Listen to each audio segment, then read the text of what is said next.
Apa kira-kira pendapat dari kuasa hukum terkait dengan putusan yang sudah dibacakan?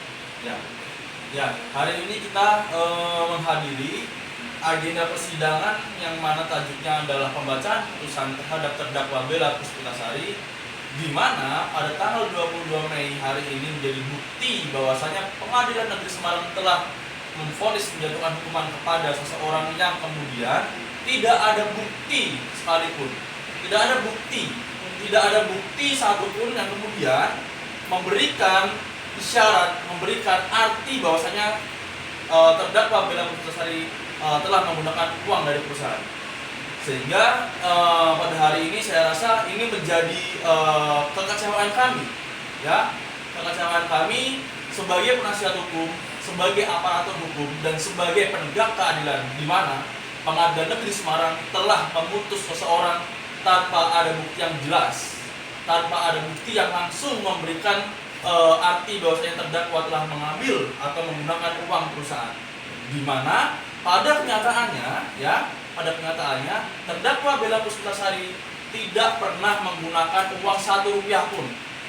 Hal ini kami buktikan melalui adanya perhitungan audit internal, ya, audit internal yang mengatakan bahwasanya di situ keluarga dari terdakwa Bella Puspitasari masih memiliki piutang. Artinya uang dari Bella Puspitasari masih ada 360 juta di perusahaan. Jadi hal ini menjadi hal yang tidak logis dan hal yang tidak dapat dinalar secara logika, begitu ya. Itu yang pertama. Yang kedua, mengenai audit yang dilakukan oleh KAP Sofyan, ya, ini menjadi presiden yang buruk, ya, di mana terdapat putusan pengadilan negeri yang mengatakan bahwasanya audit KAP Sofyan, ya, tidak menunjukkan kerugian yang nyata.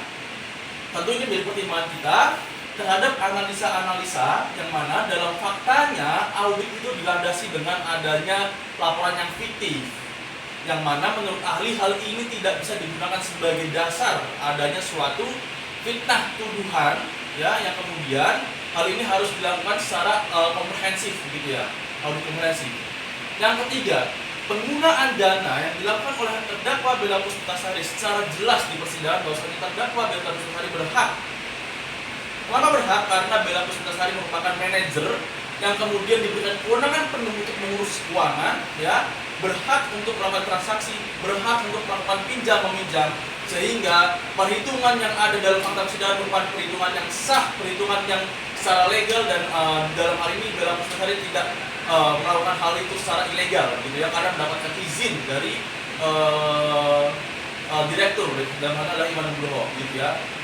Baik. Untuk langkah selanjutnya dari kuasa hukum terkait dengan sudah dibacakan putusan, apa yang akan dilakukan? Oke. Secara jelas di sini kami dengan penuh ketegasan dan penuh pertimbangan, ya, untuk menegakkan keadilan yang murni, keadilan yang material, dan keadilan yang berkemanusiaan bagi seseorang, maka kami di sini dengan tegas menyatakan banding. Begitu ya. Dan di sini kami juga mengajak masyarakat, mengajak kalangan umum, mengajak kaum internet, mengajak pers, ya, mengajak semua pihak yang merasa terdapat dalam hal ini terdapat kejanggalan untuk ikut bersuara, ikut menyuarakan, ya, karena kita tahu sendiri bahwasanya keadilan dapat ditegakkan dengan cara pengawasan oleh masyarakat, ya, sehingga di sini saya harapan besar bagi masyarakat untuk ikut mengkawal perkara ini sehingga perkara dapat terang dan dapat adil dan dapat menghasilkan keputusannya sesuai dengan undang-undang yang berlaku, gitu ya. Sedikit saja Pak, tadi dibahas sedikit soal kejanggalan. Apakah yang dirasakan kejanggalannya? Kejanggalan, ya. Dari mulai pertama sidang sampai saat ini putusan. Ya, kejanggalan saya rasa sangat banyak, ya, sangat banyak, ya. Yang menjadi poin adalah ada 3 tadi yang saya sebutkan. Yang pertama adanya audit yang tidak objektif. Dapat saya katakan tidak objektif karena tidak menggambarkan kerugian real, ya.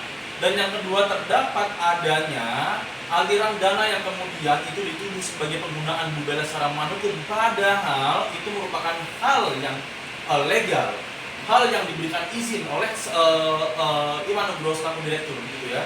Dan yang ketiga terdapat transaksi yang kemudian ini sebagai mungkin menurut mereka bersalah, padahal fakta persidangan menyatakan bahwasanya Bu Bella berhak untuk melakukan pinjam-meminjam untuk operasional perusahaan. Jadi saya rasa hal ini menjadi kejanggalan karena hal ini sudah dibentuk sedemikian rupa, dan kemudian hal ini mengartikan satu poin di mana ingin kemudian Gumilar dinyatakan sah secara melawan hukum bersalah gitu ya. Oke, terima kasih Bapak atas waktunya.